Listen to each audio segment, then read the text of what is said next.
ನಮಸ್ಕಾರ ಸ್ನೇಹಿತರೆ, ವಿಶ್ವವಾಣಿ ಟಿವಿ ಸ್ಪೆಷಲ್ನ ಈ ಒಂದು ವಿಶೇಷ ಬಿಗ್ ಬಾಸ್ ಸೆಗ್ಮೆಂಟ್ಗೆ ಸ್ವಾಗತ. ನಾನು ಸುಜಯ್ ರಾಜ್. ಸ್ನೇಹಿತರೆ, ಬಿಗ್ ಬಾಸ್ ಸೀಸನ್ 12ರ ಡ್ಯಾಶಿಂಗ್ ಧ್ರುವಂತ್ ಮಿಡ್ ವೀಕ್ ಎಲಿಮಿನೇಷನಲ್ಲಿ ಹೋದರೂ ಕೂಡ ಅವರ ಹವಾ ಮಾತ್ರ ಎಲ್ಲೂ ಕಡಿಮೆ ಆಗಲಿಲ್ಲ. ಸೊ ಸಾಕಷ್ಟು ವಿಚಾರಗಳಿಗೆ ಜನಗಳಿಗೆ ಹತ್ತಿರ ಆಗಿರುವಂತಹ ಅವರದ್ದೇ ರೀತಿಯಲ್ಲಿ ಆಟ ಆಡಿದಂತಹ ನಮ್ಮ ಧ್ರುವಂತ್ ಅವರು ನಮ್ಮ ಜೊತೆಗಿದ್ದಾರೆ. ಸೊ ನಮಗೆ ಅವ್ರನ್ನ ಮಾತಾಡಿಸುವಂತಹ ಸಮಯ ಈಗ ಸಿಕ್ಕಿದೆ, ಮಾತಾಡಿಸ್ತಾ ಹೋಗೋಣ ಬನ್ನಿ. Sir, welcome to the show. ನಿಮಗೆ ನಮಸ್ತೆ ಸರ್, ಥ್ಯಾಂಕ್ ಯು. ಎಸ್, ಹೇಗಿದ್ದೀರಾ ಸರ್? ಸುಧಾರಿಸ್ಕೊಳ್ತಾ ಇದ್ದೀನಿ. ಒಂದು ದೊಡ್ಡ ಯುದ್ಧನೇ ಆಗಿತ್ತು ಬಿಗ್ ಬಾಸ್ ಅನ್ನೋದು. ಸೊ ಒಂದು ಬ್ಯೂಟಿಫುಲ್ ಪ್ಲಾಟ್ಫಾರ್ಮ್, ಬ್ಯೂಟಿಫುಲ್ ಎಕ್ಸ್ಪೀರಿಯನ್ಸ್ ಅದು.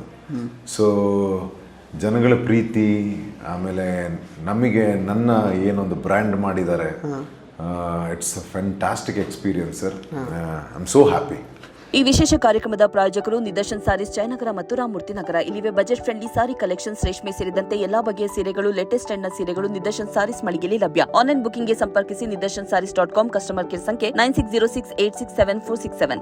ಸರ್, ಆ್ಯಕ್ಚುಲಿ ನಿಮ್ಮ ಆಟ ನೋಡುವಾಗ ಅಟ್ ಟೈಮ್ಸ್ ನಮಗೆ ತುಂಬ ಇವರು ಪಾಪ ಅಂತಲೂ ಅನಿಸಿದೆ, ಕೆಲವೊಂದೊಂದ್ಸಲ ತುಂಬ ಎಕ್ಸೆಂಟ್ರಿಕ್ ಪರ್ಸ್ನಾಲಿಟಿ ಅಲ್ವ ಇವರು ಅಂತಲೂ ಅನಿಸಿದೆ. ಅಂದರೆ ಒಂದು ಪರ್ಟಿಕ್ಯುಲರ್ ವ್ಯಕ್ತಿತ್ವಕ್ಕೆ ನಿಮ್ಮನ್ನು ಸೀಮಿತ ಮಾಡೋ ಥರ ಅನ್ನಿಸ್ಲಿಲ್ಲ ನಮಗೆ. ಅಂದರೆ ನಿಮಗೆ ಸಿಟ್ಟು ಬಂದರೆ ತುಂಬ ಎಕ್ಸೆಂಟ್ರಿಕ್ ಲೆವೆಲಿಗೆ ತೊಗೊಂಡು ಹೋಗ್ತಾ ಇದ್ರಿ.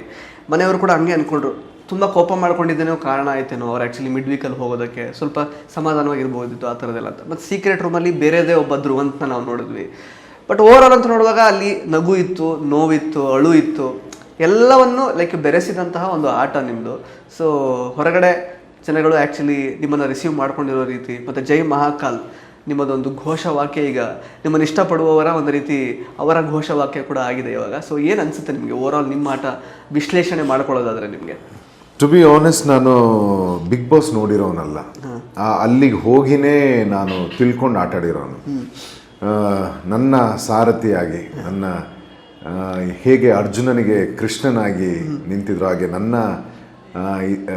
ಒಬ್ಬರು ಮಹಾಗುರುವಾಗಿ ನಿಂತಿದ್ದು ನಮ್ಮ ಕರ್ನಾಟಕದ ಬಾದ್ಶಾ ಕಿಚ್ಚ ಸುದೀಪ್ ಅವರು ಏನು ನನಗೆ ಬೋಧ ಅಲ್ಲಿ ಹೇಳ್ಕೊಳ್ತಾ ಹೋಗ್ತಾ ಇದ್ರು. ನಾನು ಅದನ್ನು ಕೇಳ್ಕೊಂಡು ಆಟನ ಕಲಿತು ಆಟ ಬಂದಿರೋದು. ಸೊ ಹಾರ್ಟಿಂದ ಆಟ ಆಡಿರೋದು ನಾನು ಏನು ಆಟ ಆಡಿದ್ದೀನಿ, ನನ್ನ ಹಾನೆಸ್ಟ್ ಆಗಿ ಆಟ ಆಡಿರೋದು. ಮತ್ತು ನಾನು ಯಾರು, ನನ್ನ ವ್ಯಕ್ತಿತ್ವ ಏನು ಅಂತ ತೋರಿಸೋದಕ್ಕೆ ಸಿಕ್ಕಂಥ ಮಹಾನ್ ವೇದಿಕೆ.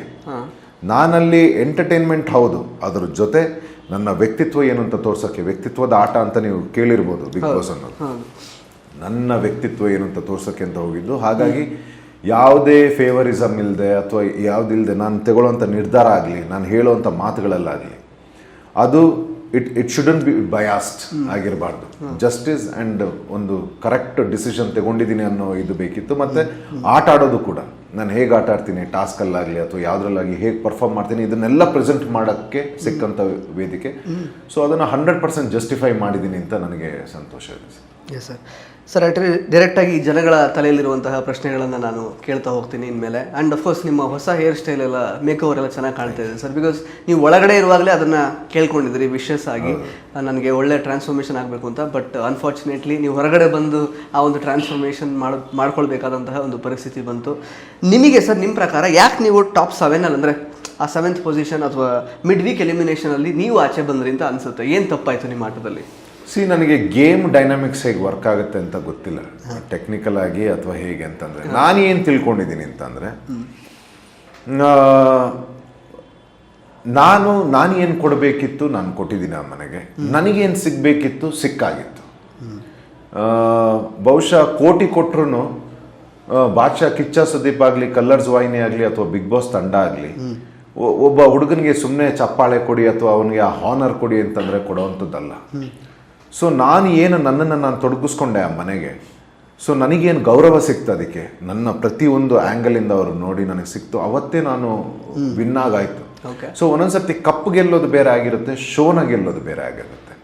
ಸೊ ಕಪ್ ಯಾರು ಗೆಲ್ತಾರೆ? ಎಂಟರ್ಟೈನ್ಮೆಂಟ್ ಯಾರು ಜಾಸ್ತಿ ಕೊಟ್ಟಿದ್ದಾರೆ, ಎಂಟರ್ಟೈನ್ಮೆಂಟ್ ಜನಗಳಿಗೆ ಎಂಟರ್ಟೈನ್ ಯಾರು ಜಾಸ್ತಿ ಮಾಡಿದ್ದಾರೆ.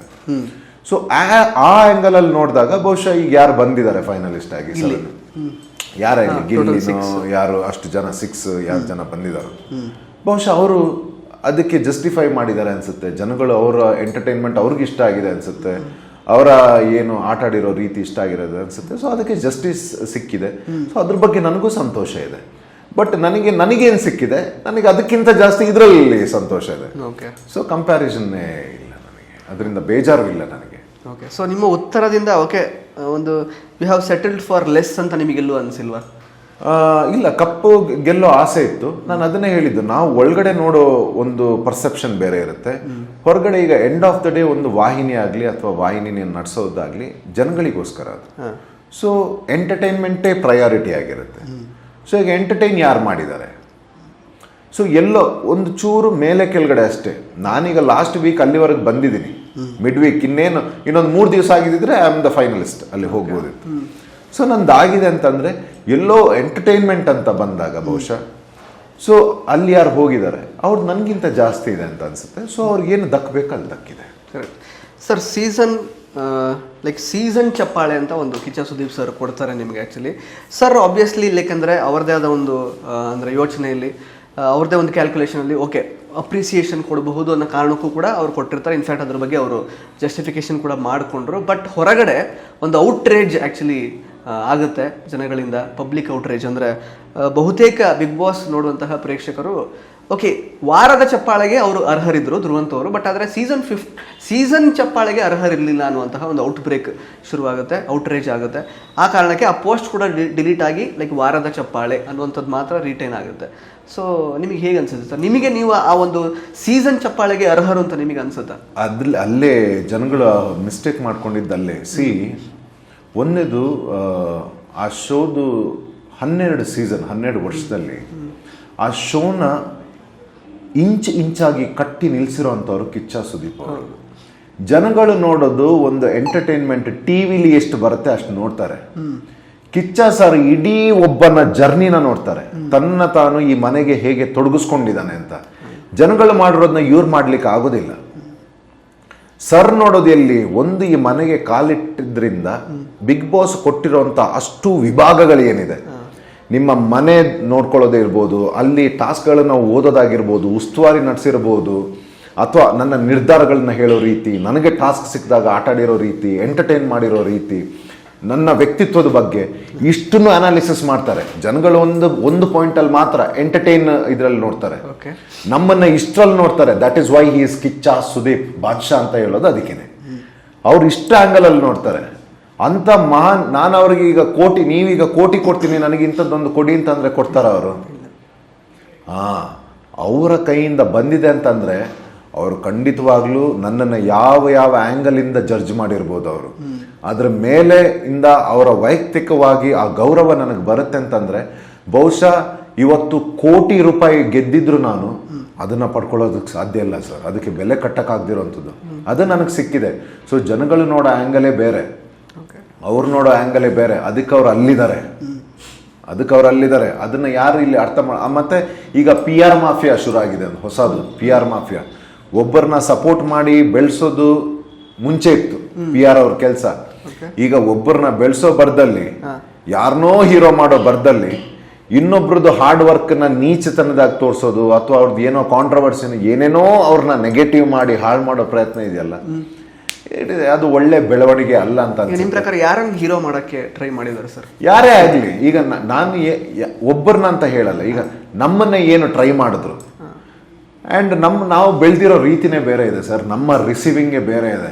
ನಮ್ಮ ವ್ಯಕ್ತಿತ್ವ ನಾವು ಏನು ತೋರಿಸಿದೀವಿ ರಿಯಲಲ್ಲೂ ಹಾಗೆ, ಒಳಗಡೆನೂ ಹಾಗೆ, ಹೊರಗಡೆನೂ ಹಾಗೆ. ಮತ್ತು ಒಂದು ಒಳ್ಳೆ ಕೆಲಸ ಆದಾಗ ಕೆಲವರು ಅಪ್ರಿಷಿಯೇಟ್ ಮಾಡೋದು ಸಹಜ, ಇನ್ನು ಕೆಲವ್ರಿಗೆ ಬೇರೆ ಬೇರೆ ಕಡೆ ಉರಿಯೋದು ಸಹಜ. ಅಲ್ಲಿ ಉಡ್ದಿದೆ ಅಂತ ಅಂದ್ರೇ ಇದಕ್ಕೆ ತೂಕ ಬರೋದು. ನಾವು ಮಾಡಿರೋ ಒಂದು ಕೆಲಸಕ್ಕೆ ನಮಗಿಂತ ಪ್ರಶಂಸೆ ಬಂದಾಗ ಕೆಲವರಿಗೆ ಉರಿಬೇಕು, ಆ ಉರಿದಾಗಲೇ ಇದಕ್ಕೆ ತೂಕ ಬರೋದು. ಸೊ ಕರೆಕ್ಟ್ ಜಾಗದಲ್ಲಿ ಕೆಲವ್ರಿಗೆ ಉಡ್ದಿದೆ, ನಮಗೇನು ಗೌರವ ಸಿಕ್ಕಿದೆ, ನಾವು ಏನು ಪಡ್ಕೊಂಡಿದ್ದೀವಿ, ಯಾರಿಂದ ಪಡ್ಕೋಬೇಕು ಅವರಿಂದ ಪಡ್ಕೊಂಡಿದ್ದೀವಿ. ಅದಕ್ಕೆ ಬೆಲೆ ಕಟ್ಟಕ್ಕಾಗಲ್ಲ. ಇನ್ನು ಅದ್ರ ಬಗ್ಗೆ ನಾನು ಜಾಸ್ತಿ ತಲೆನೂ ಕೆಡಿಸ್ಕೊಡಲ್ಲ. ಕರೆಕ್ಟ್, ಹೌದು ಸರ್. ಅಂದರೆ ಕಿಚ್ಚ ಸುದೀಪ್ ಸರ್ ಅವರ ಪರ್ಸೆಪ್ಷನ್ ಬಗ್ಗೆ ತುಂಬ ಗೌರವ ಇದೆ, ಡೆಫಿನೆಟ್ಲಿ ಅದ್ರ ಬಗ್ಗೆ ಏನು ಎರಡು ಮಾತಿಲ್ಲ. ಬಟ್ ಅಂದರೆ ನಾನು ನಿಮ್ಮ ಪಾಯಿಂಟ್ ಆಫ್ ವ್ಯೂಯಿಂದ ಫಾರ್ ಎನ್ ಇನ್ಸ್ಟೆನ್ಸ್, ನೀವು ಅಂದರೆ ಆಲ್ಮೋಸ್ಟ್ 50 days ಆದಮೇಲೆ, ಅಂದರೆ ಅರ್ಧ ಆದಮೇಲೆ ಸೀಕ್ರೆಟ್ ರೂಮ್ ಆ್ಯಕ್ಚುಲಿ ಅಲ್ಲಿಗೆ ಬಿಟ್ಟ ನಂತರ ನಿಮ್ಮ ಆಟ ಶುರುವಾಗಿರೋದು ಅಂತ ಜನಗಳ ಅಭಿಪ್ರಾಯ ವ್ಯಕ್ತಪಡಿಸ್ತಾರೆ. ಅಂದರೆ ಅಲ್ಲಿ ತನಕ 1-2 ಸಲ ನಾನು ಈ ಒಂದು ಶೋನೇ ಬಿಟ್ಟು ಹೋಗ್ತೀನಿ, ಪ್ಲಸ್ ಈ ಶೋ ಇಂದ ನನಗೆ ಏನೋ ಧಕ್ಕೆ ಬರ್ತಾ ಇದೆ, ಕಳಂಕ ಆಗ್ತಿದೆ ಅಂತ ಹೇಳ್ತಾ ಇದ್ದಂತಹ ವ್ಯಕ್ತಿ, ಆಟನೇ ಹೆಂಗೆ ಆಡಬೇಕು ಅಂತ ಗೊತ್ತಿಲ್ಲದೆ ಕನ್ಫ್ಯೂಸ್ ಆಗ್ತಾ ಇದ್ದಂತಹ ವ್ಯಕ್ತಿ, ಸೀಕ್ರೆಟ್ ರೂಮಿಂದ ಹೊರಗೆ ಬಂದ ಮೇಲೆ ಲೈಕ್ ಅಂದರೆ ಆಟವನ್ನು ಶುರು ಮಾಡಿದಂತಹ ವ್ಯಕ್ತಿಗೆ ಈ ಒಂದು ಚಪ್ಪಾಳೆ ಸಿಗೋದು ಎಷ್ಟರ ಮಟ್ಟಿಗೆ ಸಮಂಜಸ ಅಂತ ಜನಗಳು ಆ್ಯಕ್ಚುಲಿ ಆ ಥರದೊಂದು ಔಟ್ರೇಜ್ ಬಂದಿದ್ದು. ಸೊ ನಿಮಗೆ ನೀವು ಅರ್ಹರು ಅಂತ ಅನ್ಸುತ್ತಾ? ಮೊದಲಿಂದ ಇರ್ತಿದ್ರೆ ಏನು ಅನಿಸ್ತಿರ್ಲಿಲ್ಲ, ಬಟ್ ಆಮೇಲೆ ಶುರು ಮಾಡಿದ್ದು ಆಫ್ಟರ್ ಸೀಕ್ರೆಟ್ ರೂಮ್. ಅದನ್ನೇ ಹೇಳೋದು, ಜನಗಳು ಟಿವಿಲಿ ನೋಡೋರಷ್ಟು ಮಾತ್ರ ಸತ್ಯ ಅವ್ರಿಗೆ ಗೊತ್ತಿರುತ್ತೆ. ಕಿಚ್ಚ ಸರಿಗೆ ನಾವು ಕಾಸ್ಟಿಂಗ್ ಆಗಿರೋ ಟೈಮಿಂದ ಗೊತ್ತಾಗಿರುತ್ತೆ. ಜನಗಳಿಗೆ ಇದು ಗೊತ್ತಾ, ಧ್ರುವಂತ್ ವಿದೌಟ್ PR, ಯಾವುದೇ ಸಮುದಾಯ, ಜಾತಿ, ಬಡವ್ರ ಮಗ, ಶ್ರೀಮಂತರ ಮಗ, ಅಥವಾ ಒಂದು ಊರು, ದಕ್ಷಿಣ ಕನ್ನಡ, ಕೊಡಗು, ಮಂಡ್ಯ, ಮೈಸೂರು, ಬೆಂಗಳೂರು ಅಂತ ಹೇಳಿದೆ, ತನ್ನ ವ್ಯಕ್ತಿತ್ವ, ನಾನು ಮಾತ್ರ, ನನ್ನ ಹೆಸರು ಮಾತ್ರ ಧ್ರುವಂತ್ ಅಂತ ತಗೊಂಡು ಒಬ್ಬ without any PR, promotion, hoardings, cuttings ಇಲ್ಲದೆ ಬಂದಿರೋದು, ಅದು ಜನಗಳಿಗೆ ಗೊತ್ತಾ? ಇಲ್ಲ. ಇಷ್ಟನ್ನು ನೋಡ್ತಾರೆ ಅವರು. ಇಷ್ಟನ್ನು ನೋಡಿ ಒಳಗಡೆ ಬಂದು ಆಟ ಹೇಗೆ ಆಡಿದ್ದಾನೆ ಅವನು ನೋಡದೆ ಬಂದಿರೋನು, ಹೇಗೆ ಕಲ್ತ ಆಟನ, ಸೀಕ್ರೆಟ್ ರೂಮ್ ಯಾವಾಗ ಸಿಕ್ತು ಅಲ್ಲಿ ಯಾವ ರೀತಿ ನನ್ನ ನಿರ್ಧಾರಗಳು, ಅಲ್ಲಿ ಜಸ್ಟಿಸ್ಗೋಸ್ಕರ ನಾನು ಫೈಟ್ ಮಾಡ್ತಿದ್ದೆ ರಕ್ಷಿತಾ ಜೊತೆ, ಇಲ್ಲ ನಾನು ಮೋಸ ಮಾಡಲ್ಲ, ಅವ್ರು ನಿನಗಾಗಲ್ಲ ಅಥವಾ ನಮಗೆ ವೈಯಕ್ತಿಕ ಇದೆ ಅನ್ನೋದು ಅವ್ರಿಗೆ ಫೇರ್ ಡಿಸಿಷನ್ ಆಗಬೇಕು, ಇದನ್ನೆಲ್ಲ ನೋಡಿದ್ದಾರೆ ಅವರು. ಸೊ ಅಲ್ಲಿಂದ ನಾನು TV ಪಾಯಿಂಟಲ್ಲಿ ನೋಡಿದಾಗ ನನಗಾಗ ರಿಯಲೈಸ್ ಆಗಿದ್ದು ಏನು ಅಂತಂದರೆ, ಎಂಥ ಮಹಾನ್ ವೇದಿಕೆ, ಎಂಥ ವೇದಿಕೆ, ನಾನು ಇದನ್ನು ಹೇಗೆ ಬಳಸ್ಕೋಬೇಕು. ಅವತ್ತಿಂದ ನನಗೆ ಗೊತ್ತಾಗಿದ್ದು, ನಾನು ಏನೆಲ್ಲ ಚಿಕ್ಕ ವಯಸ್ಸಿಂದ ಕನ್ಸ್ಕೊಂಡಿದ್ದೆ, ನನ್ನ ಬಗ್ಗೆ ನಾನು ಯಾವ ರೀತಿ ಪ್ರೂವ್ ಮಾಡ್ಕೋಬೇಕು, ಕರೆಕ್ಟ್ ವೇದಿಕೆ ಸಿಕ್ಕಿದೆ. ಇನ್ನು ಡೌಟ್ ಅಲ್ಲ, ಇನ್ನು ನನ್ನನ್ನು ಯಾರು ಅಂತ ಪ್ರೂವ್ ಮಾಡಬೇಕು ಅಂತ ಕಾಯ್ತಿದ್ದೆ ಹೊರಗಡೆ ಬರೋವರೆಗೆ. ಕಾದೆ, ನಮ್ಮ ಗನ್ ಎತ್ಕೊಂಡ್ವಿ ನಾವು. ಆಮೇಲಿಂದ ಧ್ರುವಂತ್ ಯಾರು ಅಂತ ಪ್ರೂವ್ ಮಾಡ್ಕೊಂಡು ಹೋದೆ. ಆಮೇಲೆ ನಾವು ಹಿಂದೆ ತಿರುಗಿ ನೋಡಲೇ ಇಲ್ಲ ಸರ್. ಎಸ್ ಸರ್, ಇನ್ನು ಆ್ಯಕ್ಚುಲಿ ನೀವು ಹೇಳಿದ್ರಿ ಅಂದರೆ ಉಳಿದಂತಹ ನಿಮ್ಮನ್ನು ಬಿಟ್ಟು ಉಳಿದಂತಹ 6 ಜನ ಏನು ಕಂಟೆಸ್ಟೆಂಟ್ಸ್ ಇದ್ದರು, ಏನು ಉಳ್ಕೊಂಡಿದ್ರು, ಸೊ ಅವರು ಎಂಟರ್ಟೈನ್ಮೆಂಟಲ್ಲಿ ಬಹುಶಃ ನಿಮ್ಗಿಂತ ಇನ್ನೊಂದು ಕೈ ಮೇಲಿದ್ರು ಅಂತ ಹೇಳಿದ್ರಿ. ಸೊ ಈಗ ವಿನ್ ಆಗಿದ್ದು ಗಿಲ್ಲಿ ಅವರು. ಸೊ ಹಾಗಾದರೆ Gilli is the number 1 entertainer ಅಂತ ಒಪ್ಕೊಳ್ತೀರಾ ಹಾಗಾದರೆ ನೀವು? ಈಗ ವಿನ್ನರ್ ಆಗಿರೋದಾರೆ ಈ ಸೀಸನ್ ಅಂತಂದರೆ ನಾವು ಒಪ್ಕೊಳ್ಳೇಬೇಕು. ಮತ್ತು ಜನಗಳು ಅವ್ರು ಏನು ಈಗ ಪ್ರೀತಿ ಸಂಪಾದನೆ ಮಾಡಿದ್ದಾರೆ ಅದನ್ನು ನೋಡಿದ್ರೆ ಒಪ್ಕೊಳ್ಳೇಬೇಕು. And I am very happy. ಈಗ ಎಂಟರ್ಟೈನ್ಮೆಂಟ್ ಪಾಯಿಂಟಿಂದ ನೋಡಿದಾಗ ಐ ಆಮ್ ವೆರಿ ಹ್ಯಾಪಿ. ಅದು ಆಗಬೇಕು. ಮತ್ತು ಅವ್ರಿಗೆ ಏನು ಪ್ರೀತಿ ಸಿಕ್ಕಿದೆ, ನಾನು ಅವ್ರ ಹತ್ರ ಅದನ್ನೇ ಕೇಳ್ಕೊಳ್ತೀನಿ, ಗಿಲ್ಲಿ ಅವರೇ ಭಾಳ ಕಷ್ಟ ಇದೆ ಈ ಪ್ರೀತಿನ, ಬಹುಶಃ ಅವ್ರಿಗೂ ಗೊತ್ತಿರಲಿಲ್ಲ ಅವ್ರನ್ನ ಇಷ್ಟಪಡ್ತಾರೆ ಅಂತ. ಇವತ್ತೇನು ಅವ್ರಿಗೆ ಪ್ರೀತಿ ಸಿಕ್ಕಿದೆ, ದಯವಿಟ್ಟು ಅದು ಭಾಳ ಕಷ್ಟ ಇದೆ ಅದನ್ನು ಪಡ್ಕೊಳ್ಳೋದು. ನಿಮಗೆ ನಿಮ್ಮ ತಂದೆ ತಾಯಿ ಆಶೀರ್ವಾದದಿಂದ, ನಿಮ್ಮ ಊರ ಜನಗಳ ಆಶೀರ್ವಾದದಿಂದ ಸಿಕ್ಕಿದೆ. ಅದನ್ನು ಬಹಳ ಜಾಗರೂಕತೆಯಿಂದ ಪ್ರೀತಿನ ಉಳಿಸಿ ಬೆಳೆಸಿ ಅಂತಲೇ ಕೇಳ್ಕೊಳ್ತೀನಿ. ಯಾಕಂದರೆ ಅದನ್ನ ಪಡ್ಕೊಳ್ಳೋದು ಭಾಳ ಕಷ್ಟ ಇದೆ. ಮುಂದಿನ ದಿನಗಳಲ್ಲಿ ನಮಗೂ ಆ ಪ್ರೀತಿ ಅವರಿಂದೆಲ್ಲ ಸಿಗಲಿ. ಸೊ ಅವ್ರಿಗೆ ಇವತ್ತೇನು ಸಿಕ್ಕಿದೆ ಅದ್ರ ಬಗ್ಗೆ ಬಹಳ ಗೌರವ ಇದೆ sir. Correct sir. Big Boss ವ್ಯಕ್ತಿತ್ವಗಳ ಆಟ ಆ್ಯಕ್ಚುಲಿ. ಸೊ ಕೇವಲ ಎಂಟರ್ಟೈನ್ಮೆಂಟ್ ಅಷ್ಟೇ ನೋಡಿಕೊಂಡು ಗಿಲ್ಲಿ ಅವ್ರನ್ನ ಗೆಲ್ಸಿದ್ದಾರೆ ಜನ ಅಂತ ಅನಿಸುತ್ತಾ ನಿಮಗೆ? ಪ್ಲಸ್ ಗಿಲ್ಲಿ ಅವರು ಎಂಟರ್ಟೈನ್ಮೆಂಟ್ ಬಿಟ್ಟು ಅವ್ರ ವ್ಯಕ್ತಿತ್ವದ ಮೂಲಕ ಇಷ್ಟ ಆಗಿರಲೂಬಹುದಲ್ವ ಜನಗಳಿಗೆ. ಸೊ ಅದ್ರ ಬಗ್ಗೆ ನಿಮ್ಗೆ ಏನು ಅನಿಸುತ್ತೆ? ಅದೇ show point of view entertainment. ಈಗ ವ್ಯಕ್ತಿತ್ವ ಅದನ್ನ ಜನಗಳು ಯೋಚನೆ ಮಾಡಬೇಕು. ಈಗ ಮತ್ತೆ ತಗೊಂಡು ನೋಡ್ಲಿ ಬಿಗ್ ಬಾಸ್, ನಾವು ಏನೆಲ್ಲ ಆಟ ಆಡ್ಕೊಂಡು ಬಂದ್ವಿ, ನಾವು ಚಾಲೆಂಜ್ಗಳನ್ನ ಏನು ತಗೊಂಡ್ವಿ, ಯಾವುದನ್ನ ವ್ಯಕ್ತಿತ್ವ ಅಂತ ಕರಿಬಹುದು ಅಂತ ಅದನ್ನು ಕೂಡ ಜನಗಳೇ ಡಿಸೈಡ್ ಮಾಡಲಿ. ಸೊ ವ್ಯಕ್ತಿತ್ವದ ಆಟ ಅಂತ ತಗೊಂಡ್ರೆ ಅದನ್ನ ಕರೆಕ್ಟ್, ಅದು ಯಾರು ಇಂಟೆಲಿಜೆಂಟ್ಗಳಿದ್ದಾರೆ ಕೂತ್ಕೊಂಡು ಅನಾಲಿಸಿಸ್ ಮಾಡಲಿ. ಸೊ ನನಗೆ ಅದ್ರ ಬಗ್ಗೆ ಏನು ಅಷ್ಟು ಅದ್ರ ಬಗ್ಗೆ ತಲೆ ಕೆಡಿಸ್ಕೊಂಡಿಲ್ಲ. ನಾನು ಯೋಚನೆ ಮಾಡೋದು ಇಷ್ಟೇ, ಎಂಟರ್ಟೈನ್ಮೆಂಟ್. ಈಗ ಗೇಮ್ ಶೋ ನಾನು ಹೇಳಿದ್ದು, ಈಗ ನಾನು ಏನು ಗೆಲ್ಲಬೇಕು ಅದು ಗೆದ್ದಾಗಿದೆ, ನಾನು ಗೆದ್ದಾಗಿದೆ. ಸೊ ಎಂಟರ್ಟೈನ್ಮೆಂಟ್ ಬಂದಾಗ ಅವ್ರು ಗೆದ್ದಿದ್ದಾರೆ, ಗಿಲ್ಲಿ ಅವ್ರು ಎಂಟರ್ಟೈನ್ ಮಾಡಿದ್ದಾರೆ, ಅವ್ರು ಗೆದ್ದಿದ್ದಾರೆ. ಅದಕ್ಕೆ ಏನು ನ್ಯಾಯ ದಕ್ಕಬೇಕು ಅದು ದಕ್ಕಿದೆ. ನನಗೆ ಅದ್ರ ಬಗ್ಗೆ ಭಾಳ ಸಂತೋಷ ಇದೆ. ಆ್ಯಂಡ್ ಅದಕ್ಕಿಂತ ಹೆಚ್ಚಾಗಿ ನಾನು ಯಾವ ಯುದ್ಧಕ್ಕೆ ಹೊರಟಿದೆ ಅದಕ್ಕೇನು ಸಿಗಬೇಕು ಅದು ಸಿಕ್ಕಿದೆ. ಇವತ್ತು ಏನು ನನ್ನನ್ನು ಬ್ರ್ಯಾಂಡ್ ಮಾಡಿದ್ದಾರೆ ಈಗ. ಸೊ ಜಯಮಾಕಾಲ್ ಅಂದರೆ ಧ್ರುವಂತ್. ಈಗ ಕರ್ನಾಟಕದಲ್ಲಿ ಜಯಮಾಕಾಲ್ ಅಂತ ಅಂದ್ರೆ ಬಂದು ಕಾಣಿಸೋದು ಧ್ರುವಂತ್. ಸೊ ಆ ಬ್ರ್ಯಾಂಡ್ ಏನು ಮಾಡಿದ್ದಾರೆ ಈಗ, very happy, I am lavish. Okay. But ಈಗ ಜನಾದೇಶ ಬಂದಾಗಿದೆ, ಸೊ ಗಿಲ್ಲಿ ವಿನ್ ಆಗಿದ್ದಾರೆ. ಬಟ್ ನಿಮಗೆ ಪರ್ಸ್ನಲಿ ಅದು ಖುಷಿ ಇದೆಯಾ ಅವ್ರು ಗೆದ್ದಿರೋದ್ರ ಬಹಳ ಡಿಸರ್ವಿಂಗ್ ಅಂತ ಅನ್ಸುತ್ತಾ ನಿಮಗೆ? ಹೌದು ಸರ್. ಇವತ್ತು ಲೈಫ್ ಸ್ಟೈಲ್ ಎಲ್ಲ ಗೊತ್ತು ನಿಮಗೆ, ಭಾಳ ಕಷ್ಟ ಇದೆ ಹೊರಗಡೆ. ಎಂಟರ್ಟೈನ್ಮೆಂಟ್ ಅನ್ನೋದು ಭಾಳ ಇಂಪಾರ್ಟೆಂಟ್ ಆಗುತ್ತೆ. ನಿಮ್ಮ ಮೈಂಡ್ನ ಚೇಂಜ್ ಮಾಡಿ ಒಬ್ಬನ್ನ. ಈಗ ನಮ್ಮದು ಜಾನರೇ ಬೇರೆ ಇದೆ. ನಾವೀಗ ಸಿನಿಮಾ ಮುಖಾಂತರ ನಾವು ತೋರಿಸೋದು, ನಮ್ಮದು ಹೋರಾಟನೇ ಬೇರೆ ಇದೆ. ನಾವು ಒಬ್ಬರನ್ನ ಹೀರೋ ಮಾಡೋ ಸ್ಟೈಲ್ ಬೇರೆ ಇದೆ.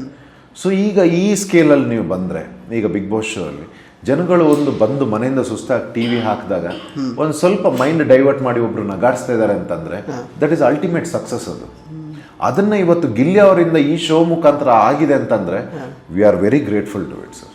ಓಕೆ ಸರ್, ಇನ್ನು ರಕ್ಷಿತ್ ಅವರು ರನ್ನರ್ ಅಪ್ ಆಗ್ತಾರೆ. ಸೊ ಅದ್ರ ಬಗ್ಗೆ ನಿಮಗೆ ಎಷ್ಟು ಖುಷಿ ಇದೆಯಾ ಅಥವಾ ಬೇಸರ ಇದೆಯಾ, ಡಿಸರ್ವಿಂಗ್ ಅಂತ ಅನ್ಸುತ್ತಾ ರಕ್ಷಿತ್ ಅವ್ರ ಬಗ್ಗೆ ಹೇಗೆ? Again same answer. ವ್ಯಕ್ತಿತ್ವನ ಸೈಡ್ಗಿಟ್ಟು ಎಂಟರ್ಟೈನ್ಮೆಂಟ್ ಅಂತ ತಗೊಳ್ಳಿ. ಎಂಟರ್ಟೈನ್ಮೆಂಟ್ ಅಂತ ತಗೊಂಡಾಗ ಅವರು ಗಿಲ್ಲಿ ಅವ್ರ ಜೊತೆ ಅವ್ರಿಗೆಲ್ಲೋ ಗೊತ್ತು, ಗಿಲ್ಲಿ ಅವ್ರ ಜೊತೆ ಅವರು ಎಷ್ಟು ಮನೇಲಿ ಎಂಟರ್ಟೈನ್ ಮಾಡ್ಬೋದು, ತನ್ನನ್ನು ಎಷ್ಟು ಕೊಡುಗೆ ಕೊಡ್ಬೋದು ಕೊಟ್ಟಿದ್ದಾರೆ. So I guess she is also well deserving. Strategically play ಮಾಡಿದ್ದಾರೆ ಅಂತ ಅನ್ಸುತ್ತೆ ಸರ್? ಹೌದು, ಅವರು ನೋಡ್ಕೊಂಡು ಬಂದಿದ್ದಾರೆ, ಬಿಗ್ ಬಾಸ್ ನ ತಿಳ್ಕೊಂಡು ಬಂದಿದ್ದಾರೆ ಏನೆಲ್ಲ. ರಕ್ಷಿತ್ ಅವರ ರಕ್ಷಿತಾ ಗೊತ್ತಿಲ್ಲ, ಗಿಲ್ಲಿ ಅವರು ಹೌದು, ಅವರು ಕಂಪ್ಲೀಟ್ ಸ್ಟಡಿ ಮಾಡ್ಕೊಂಡು ಬಂದಿದ್ದಾರೆ. ಮತ್ತೆ ಕಾಮಿಡಿ ಅವ್ರಿಗೆ ಹೇಗೆ ಅಂತ ಅಲ್ಲಿ ಹೇಗೆ ವರ್ಕ್ ಆಯ್ತು ಅಂತಂದ್ರೆ ಅವರು ಕಾಮಿಡಿ ಶೋ, ರಿಯಾಲಿಟಿ ಶೋಗಳನ್ನ ಮಾಡ್ಕೊಂಡು ಬಂದಿದ್ದಾರೆ. ಸೊ ಹಾಗಾಗಿ ಅದ್ರದ್ದು ತುಂಬಾ ಹೆಲ್ಪ್ ಆಯ್ತು ಅವ್ರಿಗೆ. ಸೊ ಇದೆಲ್ಲ ಸೇರಿ ಅವ್ರಿಗೆ ಗೊತ್ತಿತ್ತು ಅವ್ರು ಏನ್ ಮಾಡ್ತಾ ಇದಾರೆ ಶೋ ಅಲ್ಲಿ, ಏನ್ ತಗೋತಾ ಇದಾರೆ, ಏನ್ ಕೊಡ್ತಾ ಇದಾರೆ ಅಂತ ಗೊತ್ತಾಗಿತ್ತು. ಸೊ ಹಾಗೆ ನೋಡೋದಾದ್ರೆ yes, he has done his preparation and he has achieved. Sir okay, ಅವ್ರು ನೋಡಿದಾರೆ ಅಂದ್ರೆ ಒಪ್ಕೊಂಡ್ರು, ಒಂದು 2 ಸೀಸನ್ ನೋಡಿದೀನಿ, ಇಬ್ಬರನ್ನೇನೋ ನಾನು ಅವರಿಂದ ಇನ್ಫ್ಲೂಯೆನ್ಸ್ ಆಗಿದ್ದೀನಿ ಅಂತ. ಬಟ್ ಇಲ್ಲಿ ಆಕ್ಚುಲಿ ಸಿಚುವೇಶನ್ಸೇ ಬೇರೆ. ಈ ಸೀಸನ್ ಅಲ್ಲಿ ಇಲ್ಲಿ ನೋಡ್ತಾ ಇರುವಂತಹ ಕಂಟೆಸ್ಟೆಂಟ್ಸೇ ಬೇರೆ, ಸಂದರ್ಭಗಳೇ ಬೇರೆ ಇರೋದ್ರಿಂದ, ವ್ಯಕ್ತಿತ್ವಗಳೇ ಬೇರೆ ಇರೋದ್ರಿಂದ ಅದು ಎಷ್ಟರ ಮಟ್ಟಿಗೆ ಅವ್ರು ಅದನ್ನ ಅಳವಡಿಸ್ಕೊಳಕ್ ಆಗುತ್ತೆ ಅವ್ರು ಆಲ್ರೆಡಿ ನೋಡಿರೋದನ್ನ. ಇಲ್ಲಿ ತುಂಬಾನೇ ಡಿಫ್ರೆಂಟ್ ಸಿಚುವೇಶನ್ಸ್ ಅಲ್ಲ. ಈಗ ಅವ್ರಿಗೆ ಏನ್ ಇಲ್ಲಿ ವರ್ಕ್ ಆಗುತ್ತೆ ಅಂತ ಗೊತ್ತಿತ್ತು, ಅವ್ರು ಅದ್ರಲ್ಲಿ ಮಾತ್ರ ಸ್ಟ್ಯಾಂಡ್ ಇದ್ರು. ಓಕೆ, ಬೇರೆ ಯಾವುದೇ ವಿಭಾಗಗಳು ತಗೊಂಡ್ರು ಅವ್ರು ಅಷ್ಟು ಕಾನ್ಸಂಟ್ರೇಟ್ ಮಾಡ್ತಾ ಇರ್ಲಿಲ್ಲ. ಈಗ ಟಾಸ್ಕ್ ಆಗ್ಲಿ ಅಥವಾ ಬೇರೆ ಏನು ಪ್ರಮೋಷನಲ್ ಆಗ್ಲಿ ಇದಾಗ್ಲಿ ಅದ್ರ ಬಗ್ಗೆ ತಲೆ ಕೆಡಿಸ್ಕೊಳ್ತಾ ಇರ್ಲಿಲ್ಲ. ಮನೆದು ಏನು ಜವಾಬ್ದಾರಿ ಕೊಟ್ಟಿದ್ರು ಅದ್ರ ಬಗ್ಗೆ ಅವ್ರಿಗೆ ಇದು ವರ್ಕ್ ಆಗುತ್ತೆ ಅಂತ ಗೊತ್ತಿತ್ತು. ಅವ್ರು ಅದರಲ್ಲೇ ಸ್ಟ್ಯಾಂಡ್ ತಗೊಂಡ್ರು, ಅದ್ರಲ್ಲಿ ಅವ್ರು ಸಕ್ಸಸ್ ಆಗಿದ್ದಾರೆ ಇವತ್ತು. That's it.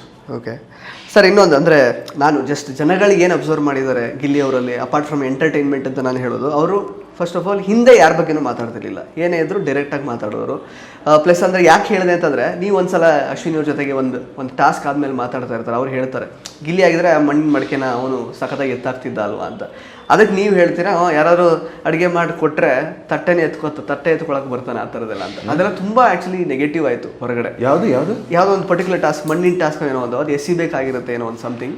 ಆ ಟೈಮಲ್ಲಿ ನೀವು ಆ್ಯಕ್ಚುಲಿ ಗೆದ್ದಿರ್ತೀರಾ. ಅವಾಗ ನೀವು ಅಶ್ವಿನಿ ಅವ್ರು ಕೇಳ್ತಾರೆ ಗಿಲ್ಲಿ ಇದ್ದಿದ್ರೆ ಎಲ್ಲ ಮಾಡಿಬಿಡ್ತಾ ಇದ್ದ ಅಲ್ವಾ ಅಂತ. ಅವಾಗ ನೀವು ಹೇಳ್ತೀರಾ ಆ್ಯಕ್ಚುಲಿ ಅವ್ನು ಯಾರು ಅಡುಗೆ ಮಾಡಿ ಹಾಕಿದ್ರೆ ತಟ್ಟೆ ಹಿಡ್ಕೊಂಡು ಬರ್ತಾ ಇದ್ದ ಅಷ್ಟೇ ಅಂತ. ಸೊ ನೀವು ಸ್ಟೇಟ್ಮೆಂಟ್ ಮಾಡಿದ್ದೀರಿ. ಸೊ ಅದೆಲ್ಲ ತುಂಬಾ ನೆಗೆಟಿವ್ ಆಯ್ತು. ಅಂದ್ರೆ ಗಿಲ್ಲಿ ಅವರು ಎಲ್ಲೂ ಯಾರ ಬಗ್ಗೆ ಹಿಂದೆ ಮಾತಾಡ್ತಿರ್ಲಿಲ್ಲ, ಏನೇಂದ್ರು ಮುಂದೆ ಮಾತಾಡೋರು. ಇಲ್ಲ, ನನಗೆ ಫಸ್ಟ್ ಆಫ್ ಆಲ್ ಈ ಸ್ಟೇಟ್ಮೆಂಟ್ ಬಗ್ಗೆ ಕ್ಲಾರಿಟಿ ಇಲ್ಲ ಒಂದು. ಎರಡನೇದು, ನಾನು ಹಿಂದೆ ಮುಂದೆ ಅಂತಲ್ಲ, ನಾನು ಮುಂದೆನೇ ಹೇಳ್ತಾ ಇದ್ದೆ. ಎಲ್ಲ ಹಿಂದೆನೂ ಹೇಳ್ತಾ ಇದ್ದೆ. ನಾನು ಒಂದ್ಸರ್ತಿ ಹೇಳ್ದೆ, ನಾನು ಹಿಂದೆನೂ ಹಿಂಗೆ ಮಾತಾಡ್ತೀನಿ, ಮುಂದೆನೂ ಹಿಂಗೆ ಮಾತಾಡ್ತೀನಿ, ಯಾರೇ ಆಗಿರ್ಲಿ. ಹಿಂದೆ ಮುಂದೆ ನಗಾಡೋ ಎಲಿಮೆಂಟ್ ಅಲ್ಲ ನಾನು. ಮುಂದೆ ಹೆಂಗ್ ಮಾತಾಡ್ತೀನಿ, ಹಿಂದೆ ಇನ್ನು ಬಂದ್ರು ಹೀಗೆ ಮಾತಾಡ್ತೀನಿ ಅಂತಾನೆ ಹೇಳ್ತಾ ಇದ್ದೀನಿ. ಸೊ ನಾನು ನನ್ನ ಪರ್ಸನಾಲಿಟಿ, ವ್ಯಕ್ತಿತ್ವ ಅಂತ ಬಂದಾಗ ನಾನು 1 ಇಂಚು ಆಚೆ ಅಲ್ಲಾಡಿಲ್ಲ ಅನ್ಸುತ್ತೆ. ಓಕೆ ಸರ್, ಇನ್ನು ರಕ್ಷಿತಾ ಶೆಟ್ಟಿ ಅವ್ರ ಜೊತೆಗೆ ಸೀಕ್ರೆಟ್ ರೂಮಲ್ಲಿ ಅಂದರೆ it was very funny, entertaining ಎಲ್ಲ ಇತ್ತು. ಬಟ್ ನಿಮಗೆ ಓಕೆನಾ ಆದರೆ ಅವ್ರ ಜೊತೆಗೆ ನಡ್ಕೊಂಡಿದ್ದ ರೀತಿ ಎಲ್ಲ ಚೆನ್ನಾಗಿ ಅನ್ನಿಸ್ತಾ ನಿಮಗೆ? ಆಕ್ಚುಲಿ ಅಲ್ಲಿ ರಿಯಲ್ ಆಗಿ ಹೋಗ್ತಾ ಇತ್ತು ಅವ್ರು ಮಾಡೋ ಬಾಡಿ ಲ್ಯಾಂಗ್ವೇಜ್, ಆಕ್ಷನ್. ಈಗ ಎಲ್ಲ ಟ್ರೋಲ್ ಆಗಿದೆ, ಡ್ಯಾನ್ಸ್ ಮಾಡೋದು ಏನೇನೋ ಅದನ್ನ ಪ್ರಯತ್ನಗಳನ್ನ ಪಟ್ಟಿದ್ದಾರೆ ನನ್ನನ್ನು. But end of the day ಅದು ಎಂಟರ್ಟೈನ್ಮೆಂಟ್ ಆಗಿ ಹೊರಗಡೆ ಏನ್ ಕಾಣಿಸಿ ಅದನ್ನ ಎಂಜಾಯ್ ಮಾಡಿದ್ದಾರೆ, ಬಹಳ ಸಂತೋಷ ಇದ್ರ ಬಗ್ಗೆ. ಬಟ್ ಅಲ್ಲೆಲ್ಲ ಏನ್ ನಡೀತಿತ್ತು, ನಮ್ಮ ಫ್ರಸ್ಟ್ರೇಷನ್ ಆಗ್ಲಿ, argument, it was all true, it was all real. But ಅದು ಒಂದು ಶೋಗೆ ಸೀಮಿತವಾದಂತ ಸಿಚುವೇಶನ್ ಅಲ್ಲಿ ಏನ್ ರಿಯಾಕ್ಟ್ ಮಾಡಿದೀವಿ ನಾವು ಮಾಡಿದೀವಿ. ಬಟ್ ಹೀಗೆ ವೈಯಕ್ತಿಕ ಅಂತ ಬಂದ್ರೆ ಏನು ಇಲ್ಲ. I wish all the very best ಅಷ್ಟೇ. ಸರ್, ಒಂದು ಪಾಯಿಂಟಲ್ಲಿ ಅಂದರೆ ತಂಗಿ ಥರನೇ ಅವ್ರನ್ನ ಟ್ರೀಟ್ ಮಾಡ್ತಾ ಇದ್ರಿ. ಬಟ್ ಒಂದು ಪಾಯಿಂಟಲ್ಲಿ ಇಲ್ಲ, ಅವ್ರು ಫೇಕು, ಮಂಗಳೂರಲ್ಲಿ ಯಾರು ಈ ಥರ ಮಾತಾಡಲ್ಲ, ಹಂಗೆ ಹಿಂಗೆ ಅಂತೆಲ್ಲ ನೀವು ಸ್ಟೇಟ್ಮೆಂಟ್ ಮಾಡಿ ಕಂಪ್ಲೀಟಾಗಿ ದೂರ ಇಡುವ ಪ್ರಯತ್ನ ಮಾಡಿದ್ರಿ. ಯಾಕೆ ಹಂಗೆ ಅನ್ನಿಸ್ತು ನಿಮಗೆ, ಫೇಕು, ದೂರ ಇಡಬೇಕು ಇವ್ರನ್ನ ಅಂತ? ಅಲ್ಲ, ಅವರು ಆ ಶೋ ಅಲ್ಲಿ ಕೆಲವು ಮಾತಾಡ್ತಿದ್ದ ರೀತಿ, ತಗೊಳ್ತಿದ್ದ ನಿರ್ಧಾರಗಳ ಬಗ್ಗೆ ನನಗಷ್ಟು ಜೆನ್ಯೂನ್ ಅಂತ ಅನಿಸ್ತಾ ಇರಲಿಲ್ಲ. ಅವರ ಸಿಚುವೇಶನ್ ಬೇಕಾದಾಗೆ ಚೇಂಜ್ ಆಗ್ತಾ ಇದ್ರು. ನನಗೆ ಇವ್ರು ಇಷ್ಟ ಆದಾಗ ಒಂದು ಬೇರೆ ಇರ್ತಾ ಇತ್ತು, ಇಷ್ಟ ಇಲ್ಲದೆ ಇರುವಾಗ ಒಂಥರ ಬೇರೆ ಮಾತಾಡ್ತಿದ್ರು. ಅದು ಇಷ್ಟ ಆಗ್ತಾ ಇರ್ಲಿಲ್ಲ, ಅದು ನನ್ನ ವ್ಯಕ್ತಿತ್ವಕ್ಕೆ ಮ್ಯಾಚ್ ಆಗ್ತಾ ಇರ್ಲಿಲ್ಲ. ಸೊ ಹಾಗಾಗಿ ದೂರ ಇಡ್ತಾ ಇದ್ದೆ. ನಾನು ಒಳ್ಳೇದು ಬಯಸಿದ್ದು ನಿಜ, ಅವ್ರಿಗೆ ಒಳ್ಳೇದು ಹೇಳಿದ್ದು ನಿಜ. ಬಟ್ ಅವರು ನಮಗಿಂತ ಜಾಣರಿದ್ದಾರೆ ಅಂತ ಗೊತ್ತಾದಾಗ ನಾವು ಸ್ವಲ್ಪ ದೂರ ಸರಿಯೋದು ಒಳ್ಳೇದು ಅಂತ ಅನ್ಸ್ಕೊಂಡು ದೂರ ಇದ್ವಿ. ಓಕೆ ಸರ್, ಇನ್ನೊಂದು ಅದೇ ಆ ಪ್ಯಾಟ್ರನ್ ಅಂದರೆ ಅದು ಬೇರೆಯವರ ಕಂಟೆಸ್ಟೆಂಟ್ಸ್ಗಳ ಒಂದು ಆಟದಲ್ಲೂ ನಡೆದಿದೆ ಅದು. ಬಟ್ ನಿಮ್ಮ ವಿಚಾರಕ್ಕೆ ಬರೋದಾದ್ರೆ, ಈಗ ನಿಮ್ಮ ಜೊತೆ ಮಲ್ಲಮ್ಮ ಇದ್ರು, ಮಲ್ಲಮ್ಮ ಹೋದ್ರು ಅನ್ನೋ ಥರ, ನೆಕ್ಸ್ಟ್ ನಿಮ್ಮ ಜೊತೆಗೆಲ್ಲ ಯಾರ್ಯಾರು ಇದ್ರು ಅವರೆಲ್ಲ ಹೋದ್ರು ಅನ್ನೋ ಥರ ಸುಮಾರು ಆ್ಯಕ್ಚುಲಿ ಅದು ಅಭಿಪ್ರಾಯಗಳು ವ್ಯಕ್ತವಾಗ್ತಾ ಇತ್ತು.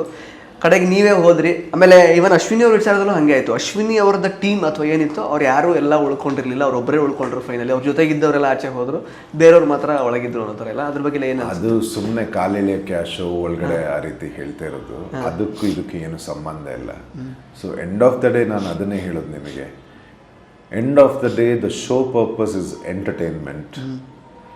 ಎಂಟರ್ಟೈನ್ ಯಾರು ಮಾಡಿದಾರೋ ಅವರಿಗೆ ನ್ಯಾಯ ದೊರಕಬೇಕು, ಅದು ಸಿಕ್ಕಿದೆ. ಯಾರು ಕಮ್ಮಿ ಒಂಚೂರು ಮೇಲೆ ಕೆಳಗಡೆ ಇದ್ದಿದ್ದು ಅವರೆಲ್ಲ ಎಲಿಮಿನೇಟ್ ಆಗಿ ಬಂದಿದ್ದಾರೆ ಹೊರಗಡೆ, ಅಷ್ಟೇ ಹೊರತು ಬೇರೆ ಇದೆಲ್ಲ ಆ ಶೋಗೆ ಆ ಇದಕ್ಕೆ ನಾವು ಒಬ್ಬರೊಬ್ರು ಕಾಲು ಎಳ್ಕೊಳ್ಳೋದಕ್ಕೆ ಆಡಿರೋ ಅಂಥದ್ದೆಲ್ಲ ಅದು ನನ್ನ ಬಗ್ಗೆ ಆಗಲಿ ಅಥವಾ ನಾವು ಬೇರೆಯವ್ರ ಬಗ್ಗೆ ಆಗಲಿ ಅಷ್ಟೇ. ಸರ್, ಈಗ ಟಾಪ್ 6 ಇದ್ದವ್ರದ್ದು ಪೊಸಿಷನ್ಗಳು ನಿಮ್ಗೆ ಆ್ಯಕ್ಚುಲಿ ಅದಕ್ಕೆ ನಿಮಗೆ ಓಕೆ ಅಂತ ಅನ್ಸುತ್ತೆ? ಅದು ಜನಗಳು ಕೊಟ್ಟಿರೋದು ಹೌದು, ಜನಗಳು ಡಿಸೈಡ್ ಮಾಡಿರೋದು. ಬಟ್ ನಿಮ್ಮ ಪ್ರಕಾರ ಯಾವ್ದು ಅನ್ಫೇರ್ ಅಂತ ಅನ್ಸುತ್ತೆ ಆ ಪೊಸಿಷನ್ಸಲ್ಲಿ? ಯಾರ್ಯಾರು ಎಲ್ಲೆಲ್ಲಿ ಇರಬೇಕಿತ್ತು, ಯಾವ್ಯಾವ ಪೊಸಿಷನಲ್ಲಿ ಇರಬೇಕಾಗಿತ್ತು? ಮೊದಲನೇದಾಗಿ ನಾನು ಆ ಪಾಯಿಂಟಲ್ಲಿ ನನಗೆ ಬಹುಶಃ ನನಗೇನು ನನ್ನ ತಮ್ಮಂದೊಂದು ರಿಸೆಪ್ಷನ್ ಎಲ್ಲ ಮಾಡ್ತಾರೆ ಬಿಗ್ ಬಾಸ್, ನಿಮಗೆ ಗೊತ್ತು, ಅದು ಸಿಕ್ತು ನನಗೆ. ಸೀಕ್ರೆಟ್ ರೂಮಿಂದ ಟಾಸ್ಕ್ ಸಿಕ್ತು. ಮತ್ತೆ ನಾನು ನನ್ನ ಗುಂಗಲ್ಲೇ ಇದ್ದೆ. ನನಗೆ ಯಾವಾಗ ಕಿಚ್ಚ ಸರಿಂದ ಲೆಟರ್ ಆಗಲಿ ಆ ಕ್ಲಾಪ್ ಚಪ್ಪಾಳೆಲ್ಲ ಬಂತು, ನನ್ನ ಫೋಟೋ ಯಾವಾಗ ಬಿತ್ತು ವಾಲ್ ಆಫ್ ಫೇಮಿಗೆ, ನಾವು ಶೋನ ಗೆದ್ದು ನಾನು ಅವತ್ತೇ ನಾನು ಮರ್ತೋಗ್ಬಿಟ್ಟಿದ್ದೀನಿ. ನಾನು ವಿನ್ ಆದರೂ ಆಗದೆ ಇದ್ರು ನಾನು ವಿನ್ ಅಂತ ಆಗಲಿ ಇಡೀ ಸೀಸನ್ ಇದು ಏನು ಗುರು ಇಂಥ ಹಿಸ್ಟ್ರಿ ಕ್ರಿಯೇಟ್ ಆಯ್ತಲ್ಲ ಅಂತ ನಾನು ಅವತ್ತೇ ಕಳೆದೋಗಿದ್ದೆ ನಾನು. ಸೊ ಆಮೇಲೆ ಇನ್ನೇನಾದರೂ ನಾನು ಅವತ್ತೇ ಕ್ಯಾಮ್ರಾಗೆ ಹೇಳಿದ್ದೆ ಸಾರ್ಥಕತೆ ಅಂತ. ನಾನು ಏನು ಕೊಟ್ಟಿದ್ದೀನಿ ಮನೆಗೆ ಈ ಶೋಗೆ ಸಾರ್ಥಕತೆ ಅಂತ ನಾನು ಅವತ್ತೇ ಹೇಳಿದ್ದೆ. ಆಮೇಲೆ ನಮಗೆ ಗೊತ್ತಿತ್ತು ಇದು ಎಂಟರ್ಟೈನ್ಮೆಂಟ್, ಇದು TRP ಹೊರಗಡೆ ಹೇಗೆ ನಡೀತಾ ಇದೆ ಗೊತ್ತಿಲ್ಲ, ನಾವು ಬರ್ತೀವೋ ಇಲ್ವೋ ಅಂತ ಗೊತ್ತಿಲ್ಲ. ಬಂದರೆ ಸಂತೋಷ, ಇಲ್ಲ ಅಂದರೆ ಯಾರು ಬಂದ್ರೂ ಸಂತೋಷ ಅನ್ನೋ ಮೈಂಡ್ ಸೆಟ್ಟಲ್ಲೇ ಇದ್ವಿ. ಸೊ ಹಾಗಾಗಿದೆ. ಈಗ ಅಲ್ಲಿಗೆ ಬಂದಿದ್ದಾರೆ, ಒಂದು ಶೋ ಡೈನಾಮಿಕ್ಸಲ್ಲಿ ಅಲ್ಲಿವರೆಗೆ ಬಂದಿದ್ದಾರೆ ಅಂತಂದರೆ ಯಾವುದೋ ಒಂದು ಸರಿಯಾದ ಪ್ಯಾರಾಮೀಟರಲ್ಲಿ ಅಳ್ದಿರ್ತಾರೆ ಅವರು.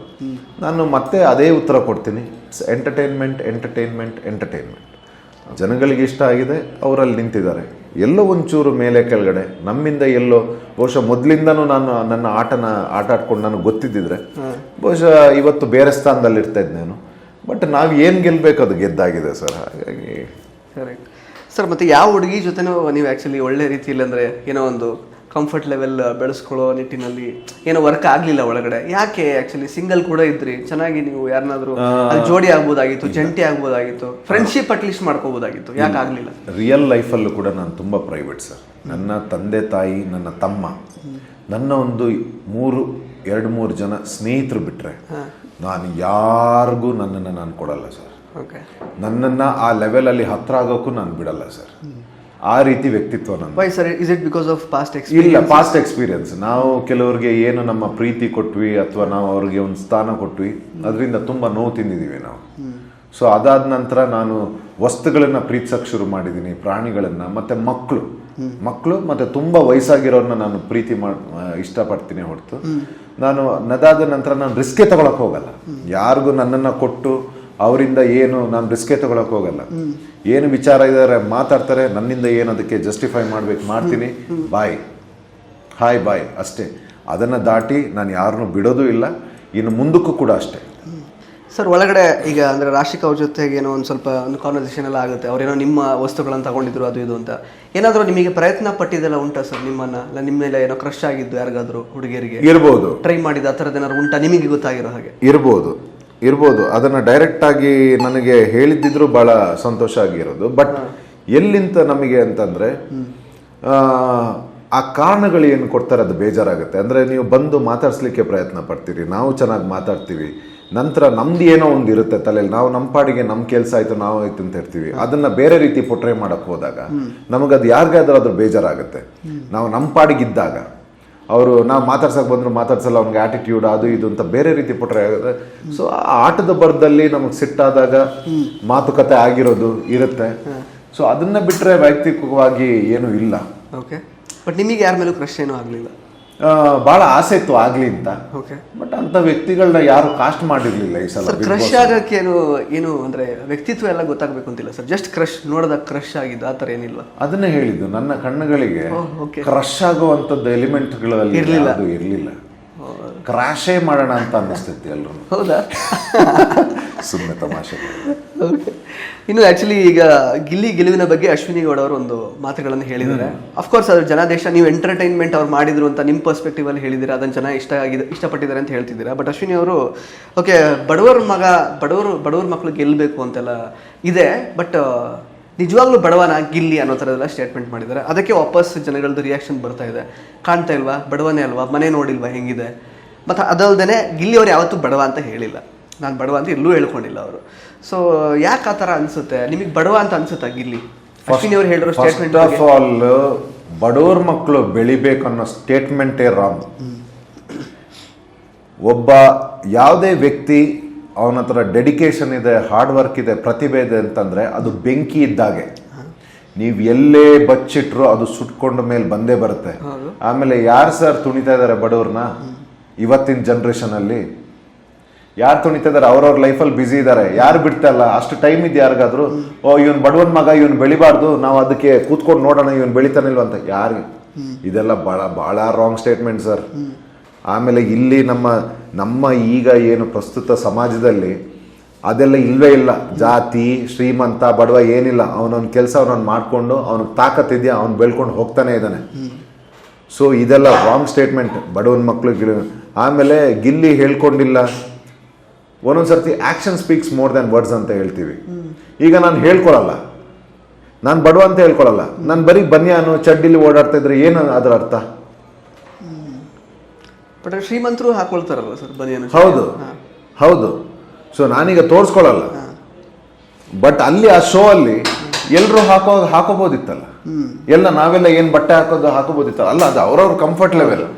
ಸೊ ಹಾಗಾಗಿ ಮತ್ತೆ ಇದು ಎಲ್ಲೋ ಸ್ಟೇಟ್ಮೆಂಟ್ ಬಂತು ಅಂತ ಅನ್ಸುತ್ತೆ, ಬಡವ್ರ ಮಕ್ಕಳು ಬೆಳಿಬೇಕು ಅಂತ. ಅದು ಯಾರು ಮಾಡಿದ್ದಾರೆ ಅಂತ ಗೊತ್ತಿಲ್ಲ. ಧನಂಜಯ್ ಸರ್ ಮಾಡಿದ್ದು, ಹೇಳಿದ್ದ ಅದನ್ನ ಸ್ಟೇಟ್ಮೆಂಟ್. ಆಕ್ಚುಲಿ ಫಸ್ಟ್ ಬಡವ್ರ ಮಕ್ಕಳು ಬೆಳಿಬೇಕು ಅಂತ ಯಾರು ತಡಿತಾ ಇಲ್ಲ ಸರ್. ಇವತ್ತು ನಿಮ್ಮ ಹತ್ರ ಪ್ರತಿಭೆ ಇದೆಯಾ, ಬಂದೇ ಬರ್ತಾರೆ. ಈಗ ನಾವು ಬಡವರೇ, ಆದರೆ ನಾವು ಎಲ್ಲೂ ಅದನ್ನ ಸಿಂಪತಿ ಕಾರ್ಡ್ ಆಗಿ ಯೂಸ್ ಮಾಡ್ಕೊಂಡು ಬರಲಿಲ್ಲ. ಮತ್ತೆ ನಾನು ಆತ್ಮಾಭಿಮಾನ ಇರೋರು, ನನ್ನ ಒಂದು ಏನಿದೆ. ಇಲ್ಲಿ ಅವರು ಆತರ ಸಿಂಪತಿ ಕಾರ್ಡ್ ಯೂಸ್ ಮಾಡಿದಾರ ಯಾರಿಗೆ ಗೊತ್ತು? ಅದು ಗೊತ್ತಿಲ್ಲ, ಅದು ಯಾಕೆ ಬಂದಿದೆ. ನಾವು ಯೂಸ್ ಮಾಡಿಲ್ಲ ಅದನ್ನ, ನಮಗದ್ರ ಬಗ್ಗೆ ಗೊತ್ತಿಲ್ಲ.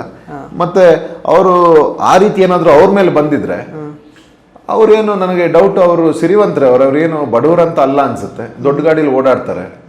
ಅವ್ರಿಗೆ ಮತ್ತೆ ಅವರು ಇವತ್ತೇನು ಸಂಪಾದನೆ ಮಾಡಿದ್ದಾರೆ ಜನಗಳನ್ನ, ಅದೇನು ಅದು ಯಾವತ್ತು ಕ್ರೈಟೀರಿಯಾ ಅಲ್ಲ ಅನ್ಸುತ್ತೆ. ಇದೆಲ್ಲ ರಾಂಗ್ ಸ್ಟೇಟ್ಮೆಂಟ್. ಅದು ಬಡವ್ರ ಮಕ್ಕಳು ಈ ಸಮುದಾಯ, ಈ ಜಾತಿಯಿಂದ, ಆ ಊರಿಂದ, ಈ ಊರಿಂದ ಅದೆಲ್ಲ ಬರಬಾರ್ದು.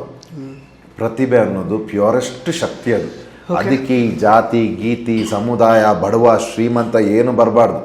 ಪ್ರತಿಭೆ ಅದಕ್ಕೇನು ಸಿದ್ಧಿ ಪ್ರಸಿದ್ಧಿ ಸಿಗಬೇಕು, ಅದು ಸಿಗಬೇಕು ಅಷ್ಟೇ ಸರ್. ಅದೇ ಇವಾಗ given the magnitude of acceptance, ಅಂದರೆ ಗಿಲ್ಲಿ ಅವ್ರನ್ನ ಅಕ್ಸೆಪ್ಟ್ ಮಾಡಿರೋ ರೀತಿ ನೋಡುವಾಗ, ಅವ್ರು ಬಡವ ಅಂತಂತೂ ಡೆಫಿನೆಟ್ಲಿ ಜನಗಳು ತಲೆಯಲ್ಲಿ ಇಟ್ಕೊಂಡು ಅವರನ್ನು ಅಕ್ಸೆಪ್ಟ್ ಮಾಡ್ಕೊಂಡಿಲ್ಲ, ಅಥವಾ ಈ ಥರದ್ದೊಂದು ಗೆಲುವು ಕೊಟ್ಟಿಲ್ಲ. ಟ್ಯಾಲೆಂಟೆಡ್ ಕೂಡ ಇದ್ದಾರೆ, ಎಲ್ಲ ಥರದ್ದು ಒಂದು ಆ್ಯಕ್ಚುಲಿ ಅವರಿಗೆ ಸ್ಕಿಲ್ ಸೆಟ್ ಇರೋದ್ರಿಂದನೇ ಅಕ್ಸೆಪ್ಟ್ ಮಾಡಿದ್ದಾರೆ. ಬಿಕಾಸ್ 40 crore votes ಜಸ್ಟ್ ಒಬ್ಬ ಬಡವ ಅಂತ ಅಂದ್ಕೊಂಡು ಯಾರು ಡೆಫಿನೆಟ್ಲಿ ಹಾಕಕ್ಕೆ ಸಾಧ್ಯ ಇಲ್ಲ. ಸೊ ಅವರ ಗೆಲುವಿನ ಯಾಕಂದರೆ ಮ್ಯಾಗ್ನಿಟ್ಯೂಡ್ ಬಗ್ಗೆ ನಿಮ್ಗೆ ಏನು ಅನಿಸುತ್ತೆ ಈ ಲೆವೆಲ್? ಅಂದರೆ 1 ಲಕ್ಷ ಏನೋ ಇನ್ಸ್ಟಾಗ್ರಾಮ್ ಫಾಲೋವರ್ಸ್ ಇದ್ರು ಅವ್ರಿಗೆ, ಈಗ 1.7 ಮಿಲಿಯನ್ ಫಾಲೋವರ್ಸ್ ಆಗಿದ್ದಾರೆ. ಆರ್ಗ್ಯಾನಿಕ್, ಲೈಕ್ ಅದಕ್ಕೆ ಸಾಕಷ್ಟು ಪ್ರೂಫ್ ಕೂಡ ಇದೆ ಆ ಥರದ್ದೆಲ್ಲ. ಏನು ಅನ್ಸುತ್ತೆ? ಮತ್ತು ಈ ಲೆವೆಲಿಗೆ ಇವತ್ತಿನ್ನೂ ಬಿಡ್ತಾ ಇಲ್ಲ, ರ್ಯಾಲಿ ನಡೀತಾ ಇದೆ, ಪೊಲಿಟಿಕ್ಸ್ ರೀತಿಯಲ್ಲಿ ಅವ್ರನ್ನ ಗೆಲ್ಲಿಸಲೇಬೇಕು ಅಂತ ದೊಡ್ಡ ದೊಡ್ಡ ರಾಜಕಾರಣಿಗಳೆಲ್ಲ ಆ್ಯಕ್ಚುಲಿ ಪೋಸ್ಟ್ ಎಲ್ಲ ಹಾಕಿದ್ದಾರೆ, ಸ್ಟೇಟ್ಮೆಂಟ್ಗಳನ್ನು ಕೊಟ್ಟರು. ಶಿವಣ್ಣ ಅವ್ರು ಅವರೇ ಗೆಲ್ತಾರೆ ಅಂತ ಹೇಳಿದರು. ಇದೆಲ್ಲ ನೋಡುವಾಗ ಏನು ಅನ್ಸುತ್ತೆ ನಿಮಗೆ? ಎಂಟರ್ಟೈನ್ಮೆಂಟ್ ಆಗಿದ್ದಾರಾ? ಗೆದ್ದಿದ್ದಾರೆ. Simple. End of the day ನಾನು ಮತ್ತೆ ಹೇಳೋದು, ಒಂದು ಶೋದಾಗಲಿ ಒಂದು ವಾಹಿನಿದು ಪರ್ಪಸ್ಸೇ ಎಂಟರ್ಟೈನ್ಮೆಂಟ್ ಆಗಿರುತ್ತೆ. ಅದಕ್ಕೆ ಜಸ್ಟಿಫೈ ಮಾಡಿದಾರ ಗಿಲ್ಲಿ ಅವರು? ಅವ್ರಿಗೇನು ನ್ಯಾಯ ದೊರಕಬೇಕು, ಏನು ಗೌರವ ದೊರಕಬೇಕು, ದೊರಕಿದೆ. ಸಿಂಪಲ್. ಅದರಲ್ಲಿ ಎರಡನೇ ಮಾತಿಲ್ಲ. ನಮ್ಮದು ಅಷ್ಟೇ. ನಾಳೆ ದಿವಸ ಈಗ ನಮ್ಮ ಜಾನರ್ ಬೇರೆ ಇದೆ. ನಾವು ಏನೋ ಈಗ ನೆಕ್ಸ್ಟ್ ಏನು ಪ್ರೊಜೆಕ್ಟ್ಗಳನ್ನ ಮಾಡಕ್ಕೆ ಹೋಗ್ತೀವಿ, ಅದು ಕೂಡ ಜನಗಳಿಗೆ ಇಷ್ಟ ಆದರೆ ಇದೇ ರೀತಿ ಪ್ರೀತಿ ನಮಗೂ ಬರುತ್ತೆ. ಸೊ ಹಾಗಾಗಿ ಅದು ಇವತ್ತವರು ನಾಳೆ ನಾವು. ಸೊ ಇದು ಈ ಇಂಡಸ್ಟ್ರಿಯಲ್ಲಿ ನಡೆಯುವಂಥದ್ದು. ಸೊ ಹಾಗಾಗಿ ನಾನು ಮತ್ತೆ ಹೇಳೋದಷ್ಟೇ, ಎಂಟರ್ಟೈನ್ಮೆಂಟ್ ವಾಸ್ ಅ ಪರ್ಪಸ್ ಅಂತ ತಗೊಂಡಾಗ ಅದಕ್ಕೇನು ಜಸ್ಟಿಸ್ ಅವ್ರು ಮಾಡಿದ್ದಾರೆ, ಅದಕ್ಕೇನು ಫಲ ಸಿಗಬೇಕು ಅವ್ರಿಗೆ ಸಿಕ್ಕಿದೆ. ಆ್ಯಂಡ್ ಅದ್ರ ಬಗ್ಗೆ ಭಾಳ ಸಂತೋಷ ಇದೆ ನನಗೆ. ಸರ್, ಸಮಥಿಂಗ್ ನಿಮ್ಮ ಜರ್ನಿಯಲ್ಲಿ ನೀವು ತುಂಬ ನಾನು ಖುಷಿ ಪಡೋದು, ಈಗ ಮತ್ತೆ ಮೆಲುಕು ಹಾಕ್ತಾನೆ ಇರ್ತೀನಿ ಈ ಒಂದು ಬಿಗ್ ಬಾಸ್ ಅಲ್ಲಿ ಆಗಿದ್ದ ವಿಷಯನ ನಾನು ಇಡೀ ಲೈಫ್ ಲಾಂಗ್ ನಾನು ಮೆಲ್ಕ್ ಹಾಕ್ತೀನಿ, ಈ ಥರ ಸಂತೋಷದ ಮೂಮೆಂಟ್ ಮತ್ತೆ ಮತ್ತೆ ಬರಲಿ ಅಂತ ಆಶಿಸ್ತೀನಿ ಅಂತ ಅನ್ಕೊಳ್ಳೋದಾದ್ರೆ? ಬಿಗ್ ಬಾಸ್ ಸರ್, ಈ ಬಿಗ್ ಬಾಸ್ ನಿಜವಾಗ್ಲೂ ನಾನು ಮಾಡಿರೋ ಅಷ್ಟು ಭಕ್ತಿ ಒಳ್ಳೆ ಕೆಲಸಗಳು ಇವತ್ತು ಈ ಮುಖಾಂತರ ಸಿಕ್ಕಿದೆ ನಮಗೆ. ನಿಮಗೆ ಗೊತ್ತು ನನ್ನನ್ನು ಹೇಗೆ ಕೆಲವು ಲಾಸ್ಟ್ ಡಿಸೆಂಬರಲ್ಲಿ ಹೇಗೆ ನನ್ನ ತೇಜೋವಧೆ ಮಾಡಲಿಕ್ಕೆಲ್ಲ ಪ್ರಯತ್ನ ಎಲ್ಲ ಪಡ್ತಾರೆ ನಮ್ಮ ಹೆಸರನ್ನ ಹಾಳು ಮಾಡೋದಕ್ಕೆ. ಈ ಕಲರ್ಸ್, ಈ ಬಿಗ್ ಬಾಸ್ ನನ್ನನ್ನು ಯಾರು ಅಂತ ತೋರಿಸ್ಕೊಳ್ಳೋಂಥ ಒಂದು ವೇದಿಕೆ ಕೊಟ್ಟು ಅದಕ್ಕೇನು ಗೌರವ ಕೊಡಬೇಕಿತ್ತು ನನಗೆ ಸಿಕ್ಕಿದೆ. ಸೊ ಹಾಗಾಗಿ ನಾನು ಆ್ಯಕ್ಚುಲಿ ಕಪ್ ಗೆಲ್ದೇ ಇದ್ರು ಈ ಶೋನ ಗೆದ್ದು ಬಂದಿರೋ ಸಂತೋಷ ಇದೆ. ಇದನ್ನು ಯಾವಾಗಲೂ ನನ್ನ ಉಸಿರಿರೋವರೆಗೂ ಮೆಲ್ಕಾಗ್ತದೆ ಸರ್. ರಿಗ್ರೆಟ್ ಈ ಒಂದು ಇಡೀ ಸೀಸನಲ್ಲಿ ಏನೂ ಇಲ್ಲ ಸರ್, ಝೀರೋ ರಿಗ್ರೆಟ್.